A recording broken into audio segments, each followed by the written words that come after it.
Good evening, Southeast Texas. Coming up in just a few minutes, we'll have the very latest on the new advisory from the National Hurricane Center. Nicholas has strengthened to a 70-mile-per-hour tropical storm, about 35 miles away from making landfall near Matagorda over the next few hours. More coming up on 12 News.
And good evening, Southeast Texas. Just updating some graphics. We're going to update you very shortly here on the latest from Tropical Storm Nicholas, which is very close to hurricane status, but it is a very lopsided storm. Most of the shower and thunderstorm activity, the strongest winds are to the north and east of the center of circulation, which is along the mid-Texas Gulf Coast, nearing Matagorda at the present hour.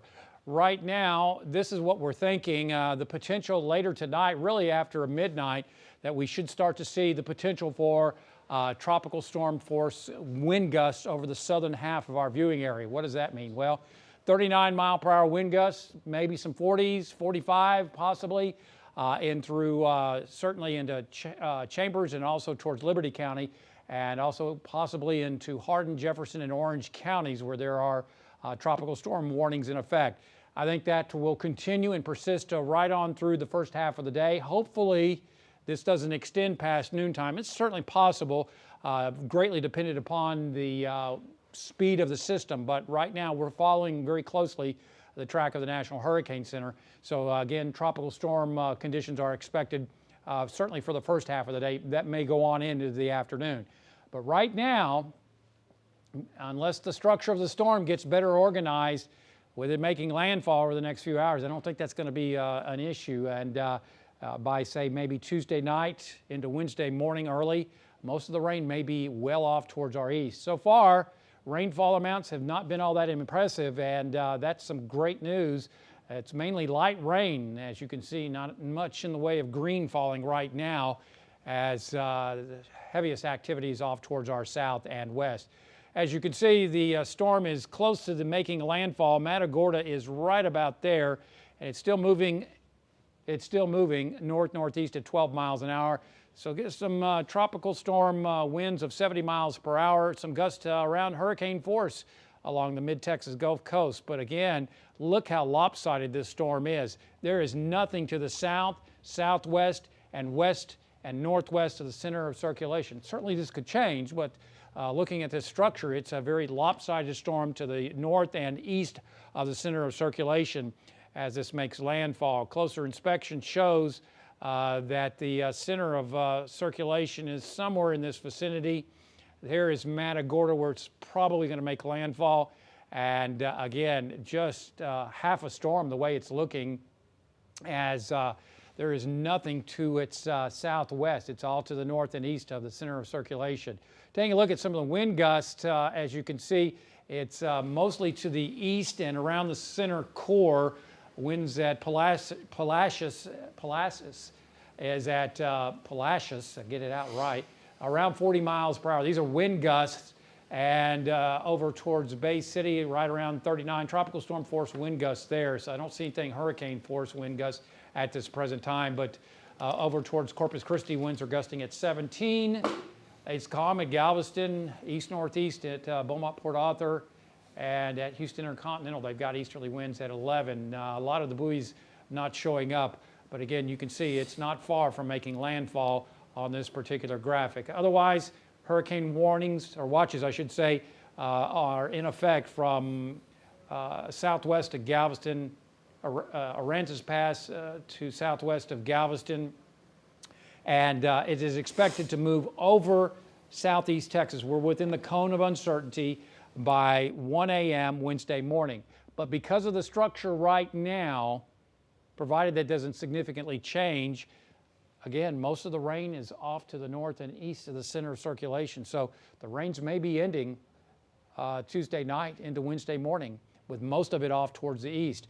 By Wednesday noon, we may be done, if not sooner, as it heads on into southwestern sections of Mississippi Thursday afternoon. So again, as the storm weakens into a depression over southeast Texas, there's still some low-end tropical storm force gusts possible as it makes its closest pass. As we continue this broadcast, looking at taking your questions here in just a few minutes, but as you can see, there is still a flash flood watch through Wednesday at 6 p.m. if this is slower than what we think. Otherwise, a high risk of flash flooding from Beaumont, Port Arthur off southwest towards Winnie in Chambers and Jefferson County. The red is a moderate risk, and up in the lakes area, there's a slight 10 to 20% risk up towards the lakes area, back over to Lake Charles, DeQuincy, and DeRidder. This is the very latest from the Weather Prediction Center. This is from NOAA. Anywhere between 5 and 10 inches. Could there be more? Yes. But 5 to 10 inches, we've got right now half a storm, and that's hopefully what we're dealing with as it moves over our area and we don't get the rain to wrap around the west side of that storm. Otherwise, the tropical storm warnings are in effect for the southern half of southeast Texas. The southern half does not include the lakes area. I'm talking about Tyler, Jasper, Newton counties. Everybody else is under a tropical storm warning. What does that mean? That means that winds of 39 miles an hour or greater are possible. I really don't think we'll see more than about 40, 45 here in the Triangle. It certainly could be more, but pretty good chance that we will see them here in the Triangle at least. As you can see, a good 50 to 60% probability of seeing those tropical storm force winds in southeast Texas coming up during tomorrow morning. Latest modeling showing the winds ramping up as the storm moves northeast. You can see some low-end 45s. This may be a little high over towards Winnie, but it's certainly possible under a tropical storm warning. Some low-end 40s.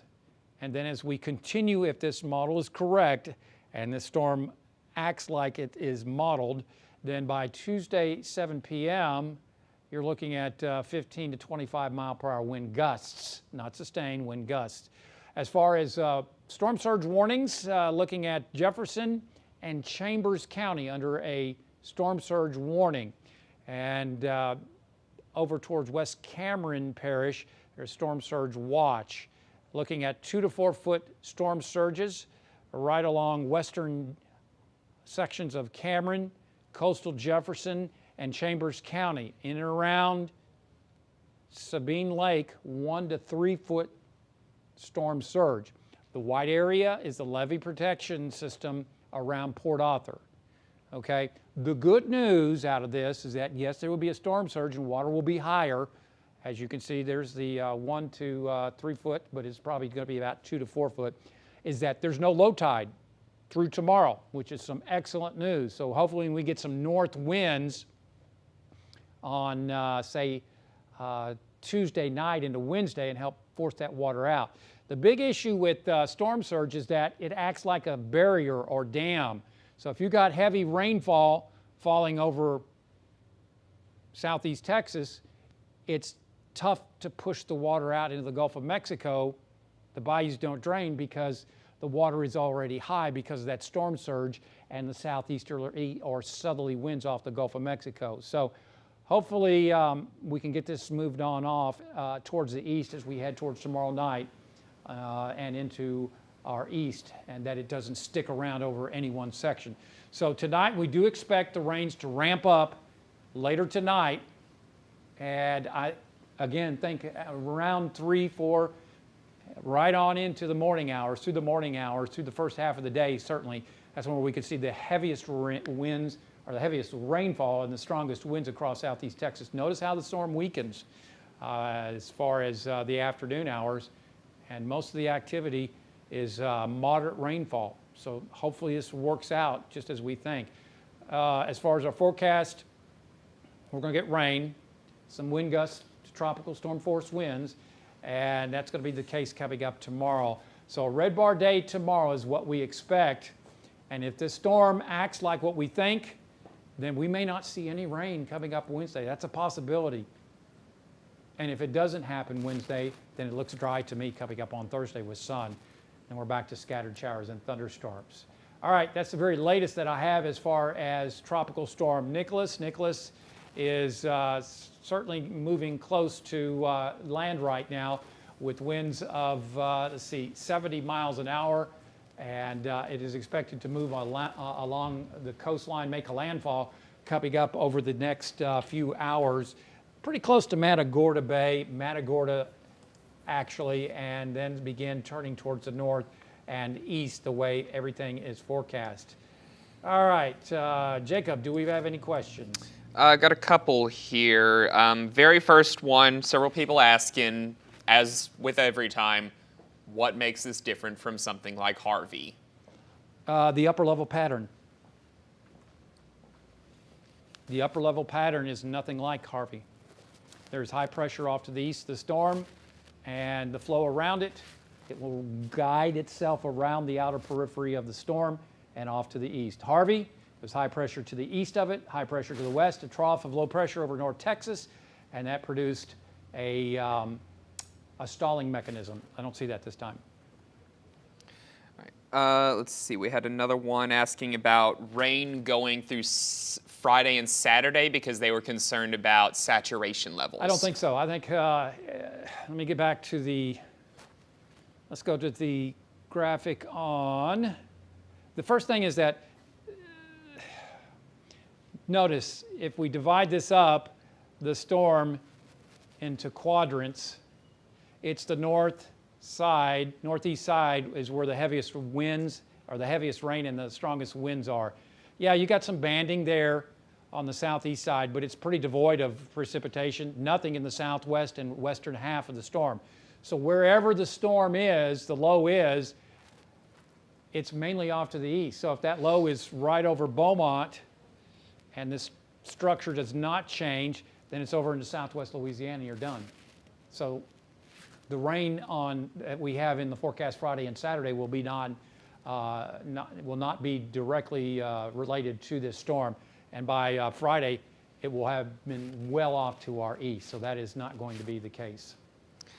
Let's see. We had Tab asking, is there any way to forecast training? Because that's what happened to us during Imelda, right? Mm-hmm. The only thing about training that you can do is that if you want to look at some of the modeling sites, I would look for maybe the HRR, the High-Res Rapid Refresh Update. It's the HRRR model. That's a good short-term model that does a pretty good job, but those are updated every hour. So what they do is they take radar data and begin that as the initialization, And that's when these models that are initializing radar data do actually better. And so that's a good model, but short range, you can do it if the terrain is big enough. It's not going to pick up smaller scale type training events. It has to be a large enough scale or a large enough line, if you will, for the models to actually see it. If it's a small, thin line, they'll never get it.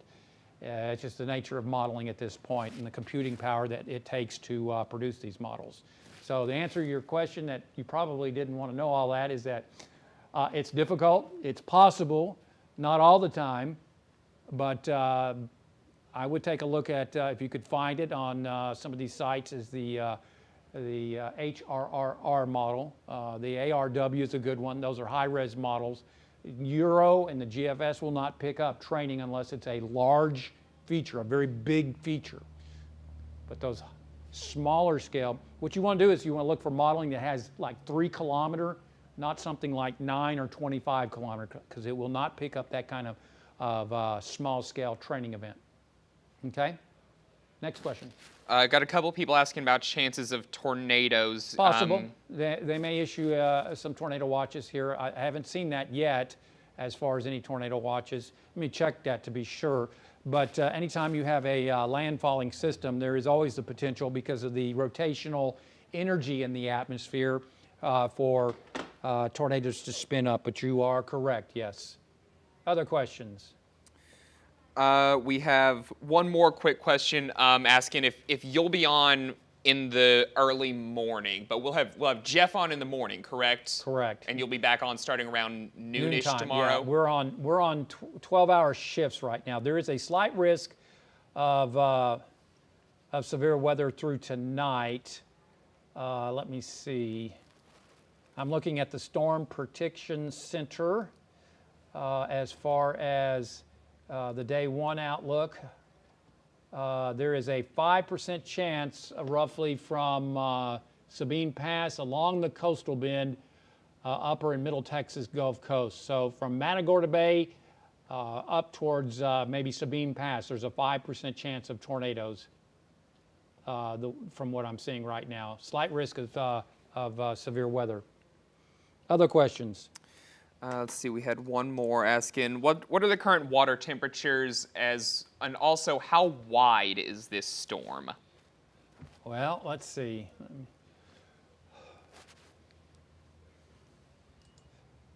Let's see, that is 125 miles. Can you see that? 130 miles wide. Not particularly big.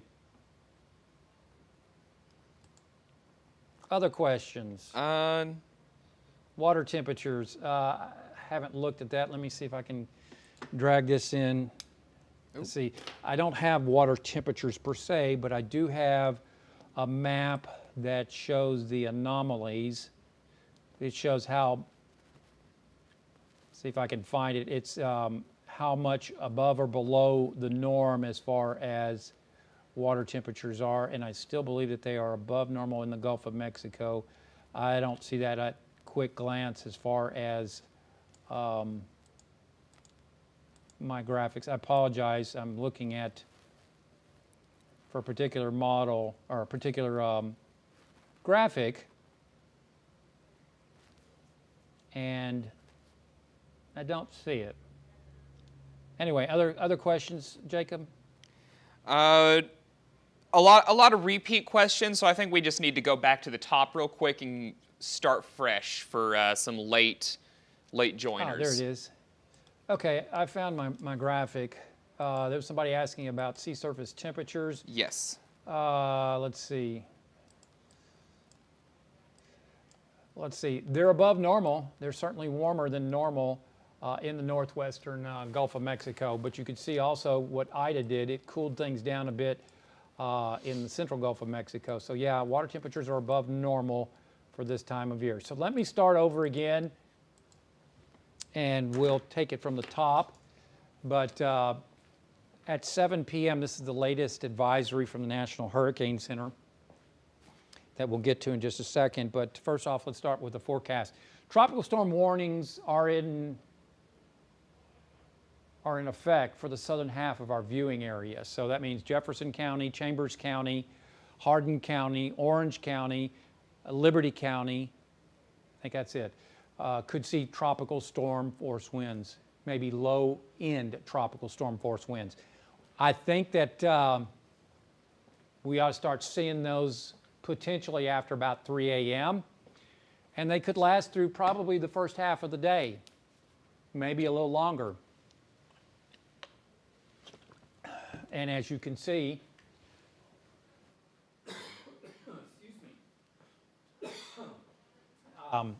heavy rain is certainly going to be in the cards, and wind gust under a tropical storm warning means 39 miles an hour or greater. So 39 to maybe 45, possibly some 50s, but I'm not willing to go any higher than that.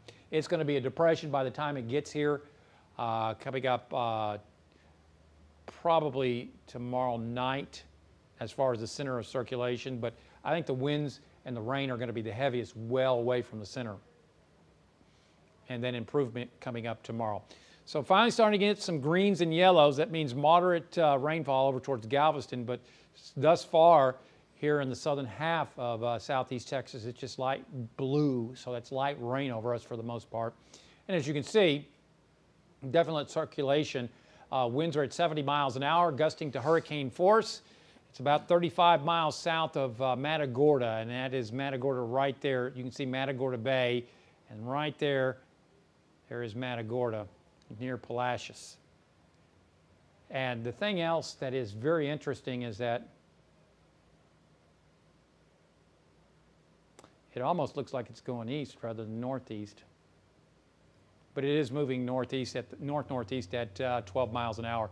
Here's the center of circulation right there. It's kind of devoid of any precipitation to the south and southwest. Look at the back edge of it. There is nothing to the west and southwest, south of the storm and southeast. So it's all the northeast quadrant. That's where the rain is, not so much to the west and southwest. So this is the forward side of the storm is where the strongest activity is, obviously. As far as winds, we just don't have anything over southeast Texas right now. All right, we finally got 44 mile per hour winds over towards Palacios. Victoria's at 23. These are wind gusts. Bay City at 38. Corpus Christi, though, on the northwest side only has 13, but not much. Not many reporting sites, as you can see, or buoys out there. Otherwise, it's pretty close to the center of circulation. It's not a large storm by any stretch of the imagination. So the blue is hurricane watch. The orange is tropical storm warnings. And as you can see, it weakens pretty quickly by 1 p.m. tomorrow afternoon to a tropical storm near Houston. And then it moves over our area. I think it's going to be quicker, but we'll see.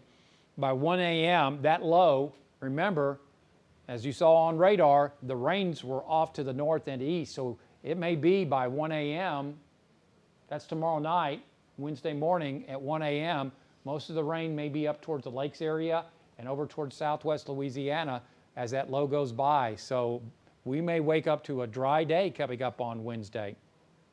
Certainly by Wednesday afternoon, remember, there's just not a lot over on the west or southwest side.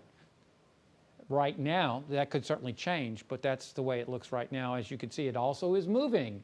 There's high pressure off to the south. There's nothing to block this from moving on off to the north and east. There's not a trough that would cause it to stall, and that's the good news for us. So this is not expected at this point to stall.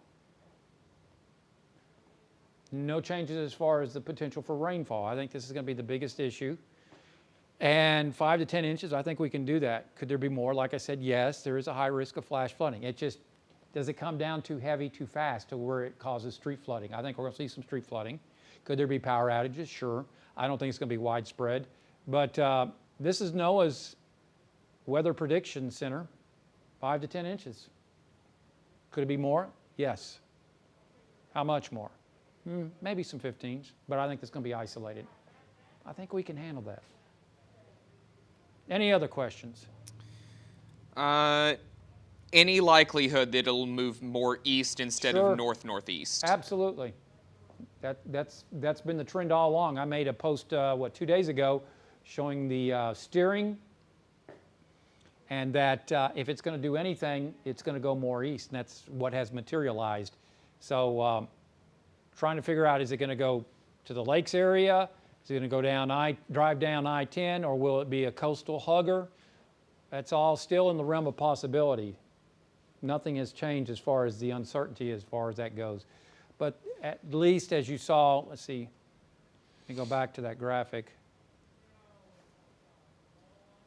We are all in the cone of uncertainty in southeast Texas. So it could go, that's what this means. It could go north of the lakes area, it could drive I-10, it could go along the coastline. That's all on the table. That's what that cone of uncertainty means. So just have to continue to watch it. Next question. Several people in Groves just asking wind and rain expectations for their area. Okay. There's a high risk of flash flooding in southeast Texas. Right now, 5 to 10 inches is expected now through Thursday with the passage of this storm. Winds will probably be around tropical storm force all across the southern half of southeast Texas. That's what the tropical storm warning means. Did I already go past that? Let's see, no. A lot of graphics. Yeah, so in Groves, Orange, you're in Jefferson County. Anybody in Orange County, anybody in Hardin County, anybody in Liberty County, and Chambers County. Winds of 39 miles an hour, maybe some gusts to 40, 45 miles an hour. That's what we're looking at right now. 5 to 10 inches of rainfall, maybe 15. We'll see. Laura is asking if you know anything about potential evacuation orders, in particular for Orange. Not something like this. And Michelle is asking, if this hugs the coast, is it going to gain strength? No, because it's a frictional surface. The coast would tend to weaken it, actually. But it would still be a rainmaker, no doubt about that. It would frictionally probably weaken the storm because of the frictional effect as far as the winds, but that would still continue to be certainly a rainmaker for us. All right. We're good? Hey, we'll have more updates coming up this evening. I'm going to be, I believe I have an update coming up, doing cut-ins. Yeah, just after 9 p.m. So we're at 8 now, 9 p.m. tonight, and then 10:13 p.m. during the football game. And then, of course, after the football game is over, then we have 12 News at 10 coming on. And I'll be here till about midnight, and then Jeff Gerber will be in from midnight to noon. But again, if you're just following us, the winds that we're expecting, tropical storm, low-end tropical storm force winds, and rainfall amounts of probably 5 to 10 most locations in southeast Texas as this storm heads through the area and then moves over into southwest Louisiana as we head towards Wednesday afternoon. Hope you got your questions answered, and I hope you have a wonderful night despite the conditions that are coming on in. We'll keep tabs on it, and we'll see you tonight at 10.